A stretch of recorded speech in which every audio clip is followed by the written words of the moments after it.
Bonjour à tous, et tout particulièrement merci à René Revol d'une part de ses propos introductifs et de nous accueillir ici dans cet hôtel de ville et dans cette belle et grande salle. C'est un plaisir pour moi d'être aujourd'hui devant vous, devant une assistance nombreuse puisqu'on a plus de 200 inscrits, pour un sujet qui effectivement nous paraît d'une particulière actualité parce que comme le président Revol l'a souligné, effectivement, nous sommes en retard. La réutilisation des eaux usées traitées est particulièrement moins développée en France que notamment dans les autres pays du pourtour méditerranéen. Il a cité des chiffres, les politiques également, les objectifs qu'un certain nombre de nos voisins se donnent sont particulièrement ambitieux. On pourrait par exemple mentionner qu'en Espagne, l'objectif c'est que toutes les eaux d'arrosage des golfs sans exception soient des eaux réutilisées à l'avenir. On pourrait citer Chypre, mais Chypre, c'est une situation particulière, insulaire, mais Chypre qui se donne comme objectif que toutes les eaux traitées soient réutilisées, sans exception. Donc on voit qu'on a sur, d'une part, une pratique qui est beaucoup moins développée en France qu'ailleurs, et d'autre part, des politiques extrêmement ambitieuses qui se mettent en place dans d'autres pays, en particulier du bassin méditerranéen. Alors, certes, on pourrait dire que la situation des ressources en eau n'est pas tout à fait la même, mais en effet, l'aridité d'un certain nombre de nos voisins est bien supérieure à la nôtre. Toutefois, dans le contexte de changement climatique que chacun connaît, le sujet de la ressource en eau est un sujet qui est prégnant et qui va devenir de plus en plus prégnant, en particulier donc, dans le bassin Rhône-Méditerranée et dans le bassin Corse, donc dans les bassins méditerranéens français.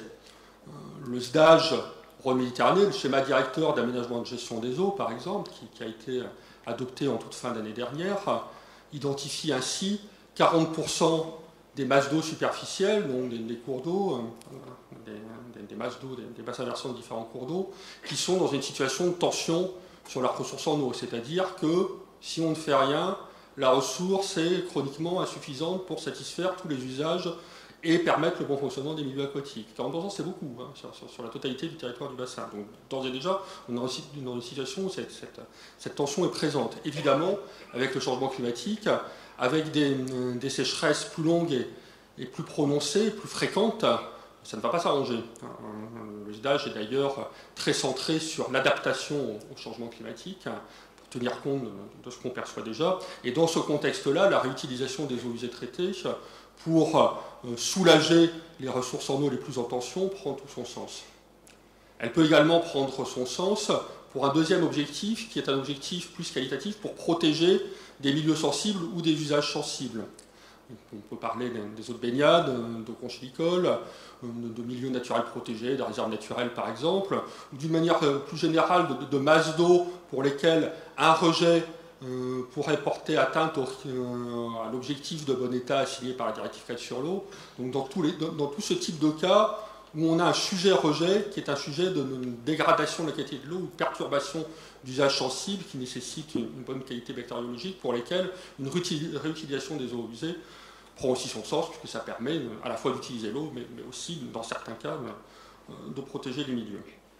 C'est la raison ce sont les raisons, à la fois ce retard et l'importance de ces enjeux, notamment dans nos bassins, pour lesquels l'Agence de l'eau Rhône-Méditerranée-Corse a souhaité mettre le focus sur cette problématique pour accompagner son développement, essayer de la booster, essayer de tester les nouveaux usages possibles, de rentabiliser la pratique par des subventions qui peuvent être plus incitatives.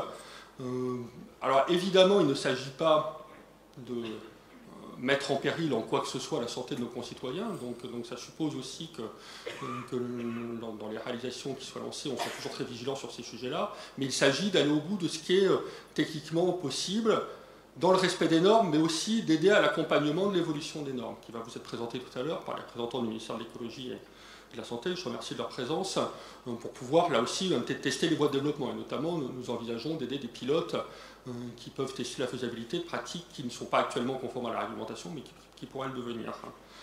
Cette mobilisation, nous le faisons dans le cadre d'un appel à projet qui vous sera présenté, qui permet d'aller au-delà de ce que notre programme d'intervention permet déjà, donc de subventionner au-delà, par exemple, des seules zones en tension, et puis qui permet également donner plus de visibilité et notamment de diffuser les bonnes pratiques, les bonnes expériences.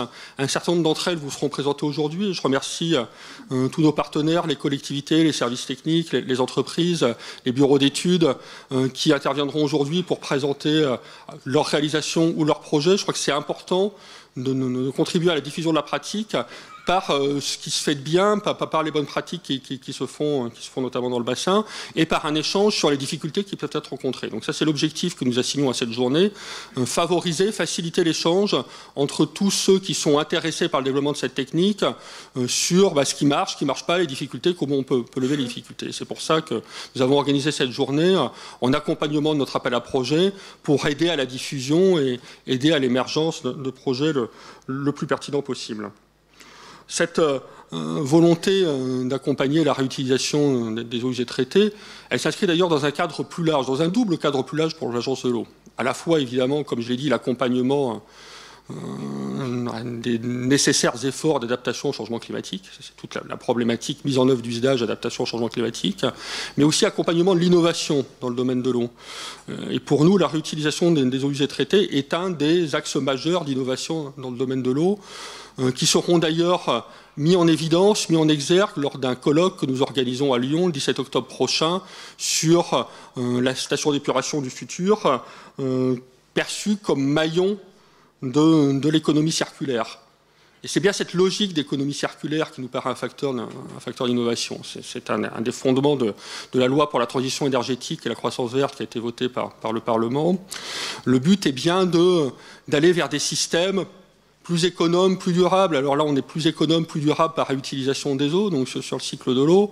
Dans le domaine de l'innovation, on pourra également parler d'une durabilité en énergie pour que les stations d'épuration du futur soient le plus possible économes en énergie, voire productrices d'énergie. On pourrait parler également des cycles matières, donc de la réutilisation des matières, de la réutilisation de l'eau.